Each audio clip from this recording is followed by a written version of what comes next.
क्या कभी आपने सोचा है कि भगवान श्री कृष्ण की नगरी द्वारिका आखिर कैसे डूबी? ये कहानी है द्वारिका की, वो जमीन की जो धरती पर नहीं बल्कि पानी के अंदर है। वो द्वारिका जो कोई साधारण शहर नहीं बल्कि एक चमत्कारी शहर है। ये वो सत्य है जिसे सदियों से गलत कहकर टाल दिया गया, इसलिए नहीं कि वो हमारी आधुनिक समझ, हमारी तय की गई ऐतिहासिक सीमाओं से कहीं बड़ा था। आज से करीब 5000 साल पहले जब दुनिया के ज्यादातर हिस्से कच्ची बस्तियों, जंगलों और आदिम सभ्यताओं से जी रहे थे, तब ये एक ऐसी नगरी थी जहां हर सुख सुविधाएं थी। चलिए आज आपको इसी नगरी के बारे में बताते हैं। नमस्कार, मैं हूं राधा प्रिया और आप देख रहे हैं भारत एक्सप्रेस।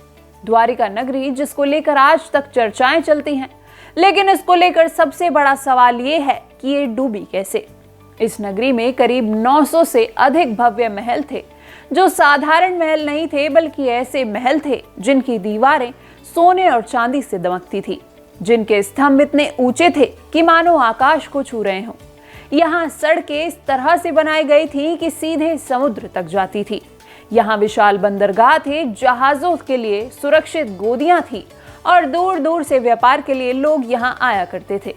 इस शहर में जल निकासी, सिंचाई, सुरक्षा और नगर योजना इतनी उन्नत थी कि आज का आधुनिक शहरी इंजीनियर भी उसे देखकर अचंभित हो जाए। और ये कोई अव्यवस्थित बस्ती नहीं थी बल्कि द्वारका उस दौर की सुव्यवस्थित समुद्री राजधानी थी। और यही वजह है कि द्वारिका को सिर्फ धार्मिक नगर कहकर खारिज करना इतिहास के लिए अन्याय होगा। ये कोई साधारण नगर नहीं था, ये थी श्री कृष्ण की द्वारिका। उसके महल, उसके द्वार, उसकी सड़कें, उसके स्तंभ और सब कुछ धीरे धीरे लहरों के नीचे चले गए। ये कोई एक झटके की कहानी नहीं थी बल्कि समय के साथ घटता हुआ एक मौन विनाश था। पीढ़ियां बदलती गई, युग बीतते गए, द्वारिका सिर्फ ग्रंथों के पन्नों में सिमट कर रह गई। महाभारत, भागवत पुराण और हरिवंश जैसे ग्रंथों में उसका वैभव तो लिखा रहा, लेकिन आधुनिक इतिहासकारों ने द्वारिका को कहानी कहकर खारिज करना शुरू कर दिया। इतिहासकारों ने कहा कि ये आस्था का विषय है, इतिहास का नहीं, क्योंकि जिस सभ्यता को खुदाई में ना देखा जाए वो इतिहासकारों के लिए अस्तित्व में नहीं होती। पर सवाल है कि क्या समय इतनी बड़ी सच्चाई को हमेशा के लिए दबा सकता है? क्या समुद्र हर राशि को हमेशा छुपा कर रख सकता है? या फिर कुछ सच ऐसे होते हैं जो देर से सही लेकिन सामने आते जरूर हैं। ऐसे ही द्वारिका का सच भी सामने आया। द्वारिका साल 1983 में सामने आई। गुजरात के ओखा तट के पास अरब सागर की लहरें कुछ बेचैन हो रही थी। लहरें जैसे किसी रहस्य की रखवाली करके थक चुकी थी। भारतीय पुरातत्वविदों की एक टीम गोताखोरी के उपकरणों के साथ समुद्र में उतरने वाली थी कि किसी को ये अंदाजा नहीं था अगले ही कुछ पलों में वो एक ऐसा दृश्य देखने वाले हैं जो ऐतिहासिक किताबों की दिशा बदल देगा।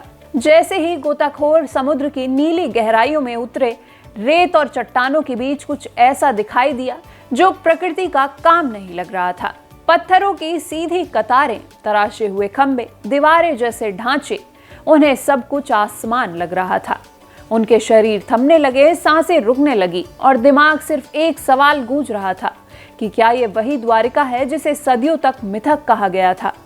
यहीं से शुरू होता है वो सफर जहां आस्था और विज्ञान पहली बार आमने सामने खड़े थे। सदियों से जिस नगर को सिर्फ मिथक कहा गया, वो अचानक समुद्र की गहराइयों से गवाही देने लगी थी। ये कोई एक दिन की खोज नहीं थी, ना कोई त्वरित चमत्कार था। ये वर्षों की मेहनत, संदेह, उपहास और संस्थागत विरोध के साथ सीमित संसाधनों के बीच जिद थी। ये द्वारिका की कहानी सिर्फ पत्थरों की नहीं बल्कि उस मानसिकता की थी जिसने लंबे समय तक भारतीय ग्रंथों को इतिहास मानने से इनकार कर दिया था। द्वारिका की कहानी वहीं से पीछे लौटती है जहां मथुरा में कंस का अत्याचार अपने चरम पर था। जब अत्याचार से त्रस्त जनता को मुक्त कराने के बाद बार बार के आक्रमणों से परेशान होकर एक नए नगर की आवश्यकता महसूस हुई, तो कहा जाता है कि समुद्र देव से भूमि मांगी गई और समुद्र के बीच एक सुरक्षित अभेद नगरी को बसाया गया। ये एक ऐसी नगरी थी जो सिर्फ शक्ति का प्रतीक नहीं थी बल्कि शांति, व्यापार और संस्कृति का केंद्र भी थी, और इसीलिए इसका नाम पड़ा द्वारका, यानी द्वारों का नगर। ये नाम सिर्फ वास्तुकला का संकेत नहीं था बल्कि ये उस खुलेपन का प्रतीक था जहां समुद्र से आने वाले व्यापारी, विचार और संस्कृतियां एक दूसरे से जोड़ती हैं। ये नगर सिर्फ वैभव के लिए नहीं जाना गया, बल्कि उसकी व्यवस्था के लिए भी जाना गया, जहां जलाशय भी थे, उद्यान भी थे और बाजार भी थे। इस नगरी को लेकर ऐसी सामाजिक संरचना थी जिसमें धर्म, व्यापार और जीवन एक साथ चल रहे थे। ये नगरी अपने समय से आगे की नगरी थी और इतिहास गवाह है कि जो सभ्यताएं अपने समय से आगे की होती हैं, वे अक्सर अंत में भी असाधारण ही होती हैं। महाभारत का युद्ध समाप्त होता है, विजय के साथ साथ विनाश भी आता है।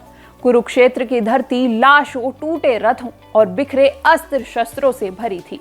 कौरव वंश नष्ट हो चुका था, लेकिन उस विजय की कीमत बहुत भारी थी, क्योंकि जब गांधारी अपने 100 पुत्रों के शव देखती है तो उसका शोक क्रोध में बदल जाता है।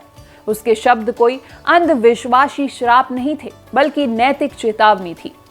जब सत्ता धर्म से आगे निकलती है तब विनाश होता है, और यही गांधारी का श्राप आता है कृष्ण को कि जिस प्रकार मेरा वंश नष्ट हुआ, उसी प्रकार तुम्हारा यदुवंश भी नष्ट होगा।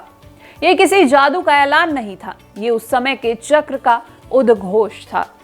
इसके बाद घटनाएं तेजी से बदली। पिंडारा क्षेत्र में ऋषियों के साथ किया गया उपहास, लोहे के मसूली कथा और यदुवंश के भीतर बढ़ता अहंकार था।